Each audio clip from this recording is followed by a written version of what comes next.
5G बहू। सुमित्रा जी का बेटा था अमित और बहू का नाम था अमृता। सुमित्रा जी की बहू की बातें सुनकर ऐसा लगता था कि जैसे वो बहुत इंटेलिजेंट है, क्योंकि उससे कभी भी कोई भी सवाल पूछो फट से जवाब दे देती थी। अरे भाई, उसके जवाब से तो गूगल भी पीछे रह जाता था। और इसलिए कम से कम सुमित्रा जी के घर में तो किसी को भी गूगल की जरूरत ही नहीं पड़ती थी। जब भी घर में कोई बात चलती, कोई कुछ भी कहता, तो अमृता फट से कह देती, ये तो मेरे साथ ही हुआ था, मुझे इसके बारे में सब मालूम है। एक दिन सुमित्रा जी अमित और अपनी बहू अमृता के साथ अमित के बुआ जी, फूफा जी यानी कि मुकेश और उर्मिला जी के यहाँ पर मिलने के लिए गए। अरे बहुत अच्छा किया अमित बेटा, इतने दिनों के बाद आए हो तुम। हाँ सुमित्रा भाभी, कभी तो आ जाया करिए अपने बच्चों को लेकर। आपकी बहू के आने से तो हमारे घर में भी रौनक आ गई है। वो क्या है ना, अमित ऑफिस के काम में बहुत बिजी रहता है, इसलिए उसे तो वक्त ही नहीं मिल पाता। अच्छा, लगता है नौकरी काफी मुश्किल है अमित की। अरे नहीं फूफा जी, ऐसी कोई बात नहीं है। आप तो जानते हैं ना प्राइवेट जॉब में कितना काम होता है।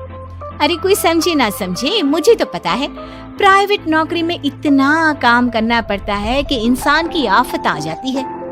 लेकिन बेटा, तुमने तो कभी जॉब की ही नहीं, तुम्हें कैसे पता?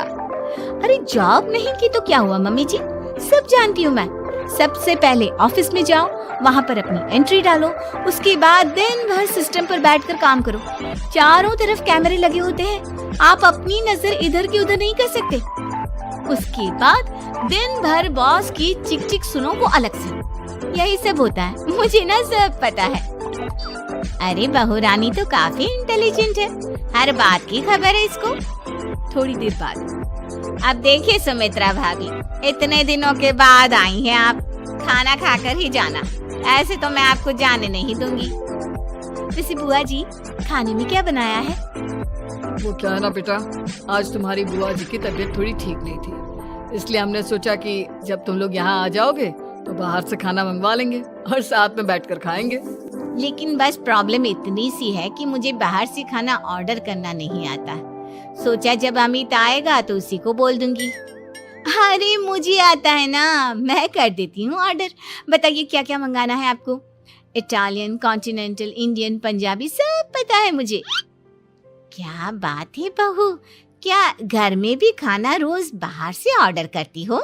अरे नहीं बुआ जी, ऐसी कोई बात नहीं है, बस मुझे ना सब पता है। कोई बात नहीं अमृता, मैं अपने फोन से ऑर्डर कर देता हूँ। अरे क्या बात है, आजकल ऑनलाइन डिलीवरी पर कोई ऑफर नहीं चल रहा है, वरना काफी पैसे बच जाते। कैसी बात करते हैं अमित, मैं कह रही हूँ ना मुझे सब पता है। मुझे एक बहुत अच्छा ऑनलाइन डिलीवरी वाला मालूम है, जहाँ पर 50% ऑफ मिल जाएगा। और आज तो वैसे भी फ्राइडे है ना, फ्राइडे को तो उस पर 50-70% ऑफर मिलता ही मिलता है। अरे क्या बात है, इसके बारे में तो मुझे पता ही नहीं था। अरे बेटा, जिस चीज के बारे में किसी को पता नहीं होता, हमारी बहू को पता होता है। एक काम कर, तू उसी को ऑर्डर करने दे। क्या बात है अमृता बेटा, तुम तो बहुत इंटेलिजेंट हो, सब कुछ जानती हो। कुछ दिनों के बाद सुमित्रा जी की कुछ सहेलियां उनसे मिलने के लिए आती हैं। अरे सुमित्रा बहन कैसी हो, बहू कैसी है तुम्हारी? अरे पूछिए मत, बहुत इंटेलिजेंट है मेरी बहू, सब कुछ जानती है। क्या बात है, बहू के आने के बाद तो औरतें दुखी हो जाती है, लेकिन तुम तो बहुत खुश लग रही हो। वो क्या है ना, मेरी बहू है ही इतनी अच्छी। अरे तो बुलाओ ना, हमारे साथ बैठेगी, बातें करेंगी तो हमें भी अच्छा लगेगा। सुमित्रा जी अमृता को बाहर बुलाती हैं और उसके बाद सब लोग बातें करने लगते हैं। क्या बताऊं, कुछ दिनों से घुटनों में इतना दर्द हो रहा है कि चला भी नहीं जाता। अब बुढ़ापे में तो ये सब चलता ही रहता है, क्या कर सकते हैं। आंटी जी, आप योगा करिए, योगा और साथ में ना काले तिल खाया करिए, आपके घुटनों का दर्द भाग जाएगा। लेकिन तुमको ये सब कैसे पता बेटा? अरे मेरे भी घुटनों में दर्द होने लगा था, मैंने योगा किया और काले तिल के साथ गुड़ मिलाकर उनके लड्डू बनाकर खाए, एकदम ठीक हो गए हैं मेरे पैर। अमृता, ये तुम क्या कह रही हो? इतनी कम उम्र में तुम्हारे पैरों में दर्द कैसे हो सकता है? अरे मम्मी जी सच कह रही हूँ, एक बार अगर कोई ये नुस्खा अपना लेना बस मजा आ जाए। ठीक है बेटा, अगर तुम कहती हो तो मैं ये करके देखती हूँ। मुझे सब पता है आंटी जी, ये मेरे साथ हो चुका है, इसीलिए तो बता रही हूँ मैं आपको, ऐसे नहीं बताती किसी को। कुछ दिनों के बाद अमित अमृता को अपने दोस्तों के साथ घूमने के लिए ले जाता है। क्या यार, क्या जिंदगी हो गई है। सारा दिन ऑफिस का काम करते रहो, अपनी हेल्थ पर तो ध्यान ही नहीं दे सकते। अरे क्यों नहीं दे सकते अपनी हेल्थ पर ध्यान? सब दे सकते हैं, इंसान चाहे तो कुछ भी कर सकता है। क्या बात है भाभी, आप इतनी श्योरिटी के साथ कैसे कह सकती हैं? अरे आजकल ना एक से एक एप्लीकेशन है मार्केट में, और जानते हैं उसमें कुछ एक्सरसाइज तो ऐसी बताते हैं जिन्हें आप अपने ऑफिस में बैठे बैठे, मेरा मतलब लैपटॉप पर काम करते करते भी कर सकते हैं। अमृता, ऐसी एक्सरसाइज के बारे में तो मुझे भी नहीं पता था, तुम्हें कैसे मालूम? अरे मुझे सब पता है, हर चीज की खबर रखती हूँ मैं, जानते हैं ना आप। लेकिन ऐसी कौन सी एप्लीकेशन है और ऐसी कौन सी एक्सरसाइज है भाभी?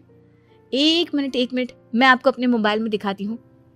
अरे वाकई में भाभी तो सही कह रही हैं। देखो यार, इसमें कितनी अच्छी एक्सरसाइज दिखाई गई है। अपनी चेयर पर बैठे बैठे एक्सरसाइज भी कर लो, काम भी और हेल्थ भी। वाह भाभी वाह, मजा आ गया। लेकिन अमृता, तुम्हें इस बारे में कैसे पता? अब मेरे साथ जो चीज हो चुकी है उसके बारे में तो मुझे पता होगा ही ना अमित। मतलब तुम कब ऑफिस में काम करने गई जो तुमने ऑफिस करते करते एक्सरसाइज की? मैं जो किचन में काम करती हूँ अमित, घर के काम, वो किसी ऑफिस के काम से काम है क्या? बस मैं भी वो सब करते करते इनमें से कुछ एक्सरसाइज ट्राई कर लेती हूँ, इसीलिए मुझे सब पता है। सही है यार, तुम तो बहुत इंटेलिजेंट हो। कुछ दिनों के बाद, ये क्या है? एक दोस्त ने मेरे साथ एक मजाक किया है, लेकिन समझ में ही नहीं आ रहा। अरे बेटा, तो अमृता से पूछ लेना, उसके पास कोई ना कोई जवाब जरूर होगा। ठीक कहती है मम्मी जी, मैं सब जानती हूँ। लेकिन अमृता, ये थोड़ा मुश्किल है, सोच लो। मेरे लिए कुछ भी मुश्किल नहीं, दुनिया की कोई भी पहेली हो मैं चुटकी में सॉल्व कर लेती हूँ। अच्छा ठीक है, देखो मेरे दोस्त ने मुझे एक खाली पेपर दिया है और कहा है कि इस पर उसने मेरे लिए कुछ मैसेज लिखा है। अब एक बात बताओ यार, खाली पेपर पर, I mean, जिस पर कुछ भी नहीं लिखा हुआ, उसे मैं कैसे पढ़कर बताऊं? अरे बस इतनी सी बात, इसे तो मैं चुटकियों में सॉल्व कर दूंगी अमित। लेकिन कैसे बहू? इस पेपर पर तो वाकई में कुछ नहीं लिखा हुआ, एकदम खाली पेपर है, कैसे, क्या पढ़ोगी तुम? अमित, एक छोटा सा काम करो, जल्दी से एक मोमबत्ती लेकर आओ। अरे बहू, पेपर में आग लगाने का इरादा है क्या? नहीं मम्मी जी, इस पेपर पर अमित के दोस्त का लिखा हुआ मैसेज पढ़ने का इरादा है। अमित कैंडल लेकर आता है। अब ना बस इस पेपर को धीरे धीरे कैंडल के ऊपर घुमाते रहो, देखना 2 ही मिनट में मैसेज आपकी आंखों के सामने होगा। अच्छा ठीक है, मैं ऐसा करके देखता हूँ। 2 मिनट के बाद, अरे वाकई में इस पर तो अक्षर बनने लगे, लेकिन ये हुआ कैसे? और अमृता, तुम्हें कैसे पता? बहुत सिंपल है मम्मी जी, अमित के दोस्त ने नींबू के रस से मैसेज लिखकर उसे सुखा दिया। अब अगर मैसेज पढ़ना हो ना तो पेपर को आग के सामने ले जाओ और लेटर्स अपने आप उभर कर आ जाते हैं। वाह बहू, लेकिन तुम ये सब कैसे जानती हो? अरे मम्मी जी, जब मैं छोटी थी ना तो अपनी सहेलियों के साथ ऐसे ही गेम खेला करती थी। ये तो मेरे साथ कितनी बार हो चुका है, मुझे सब पता है। थैंक यू यार अमृता, तुम्हारी वजह से हमें कुछ भी सोचने की जरूरत ही नहीं पड़ती, तुम सब कुछ बता देती हो। कुछ दिनों के बाद सुमित्रा जी को अमृता के प्रेग्नेंट होने की खुशखबरी मिलती है और सुमित्रा जी अमृता को डॉक्टर के यहाँ लेकर जाती है। देखिए सुमित्रा जी, आपकी बहू की तबीयत बिल्कुल ठीक है, किसी भी तरह की चिंता करने की कोई जरूरत नहीं है, लेकिन हाँ, उनको आयरन वाली डाइट खाने की बहुत जरूरत है।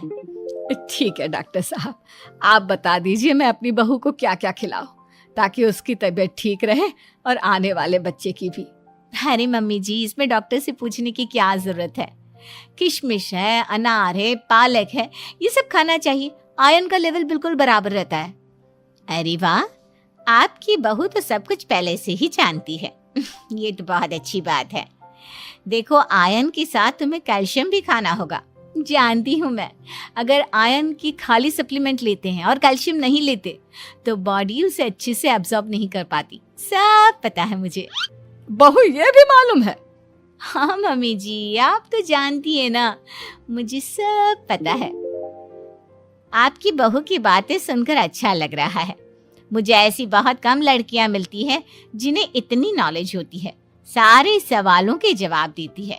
और हमारे इंडिया में तो वैसे भी हालात बहुत खराब है। बिल्कुल ठीक कह रहे हैं आप डॉक्टर साहब, लेकिन मैं उन लड़कियों की तरह नहीं हूँ। बहुत ख्याल रखती हूँ मैं हर चीज़ का। और जानती हैं आप, हमारे घर में तो किसी को किसी चीज़ के बारे में गूगल करने की ज़रूरत ही नहीं पड़ती। बिल्कुल ठीक कह रही है अमृता। अरे कुछ भी पूछ लो इसे, सब पता होता है।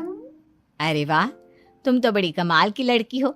चलो, ये तो बहुत अच्छी बात है, लेकिन फिर भी डॉक्टर की सलाह पर पूरा ध्यान देना चाहिए। वैसे क्या चाहिए तुम्हें, बेटा या बेटी? अरे डॉक्टर साहब, कुछ भी हो जाए, बस बच्चा अच्छे से हो जाना चाहिए। मुझे तो दोनों में से किसी से कोई भी परेशानी नहीं। और सुमित्रा जी, आप? डॉक्टर मैडम, मुझे तो लड़के और लड़की में कभी भेद करने की आदत ही नहीं है। पोता आए या पोती, मेरे लिए तो दोनों एक बराबर है। सुनकर अच्छा लगा। वैसे आप जानती हैं, हमारे यहाँ पर तो लोगों को बड़ी बेचैनी रहती है ये जानने की कि पेट में लड़का है या लड़की, लेकिन विदेशों में ऐसा नहीं होता। हाँ, वहाँ पर तो सब कुछ पहले से ही बता देते हैं ना। ये भी कोई बात हुई भला? लेकिन तुम्हें कैसे पता कि वहां पर सब कुछ पहले ही बता देते हैं? अच्छा हाँ, तुम तो सब कुछ पहले से ही जानती हो ना। तुम्हारे साथ तो सब कुछ पहले से ही हो चुका होता है। नहीं मम्मी जी, ये तो मेरे साथ पहली बार हो रहा है, इसलिए मैं ये डायलॉग नहीं बोल सकती। अमृता की बात सुनकर सुमित्रा और डॉक्टर दोनों हंसने लगते हैं।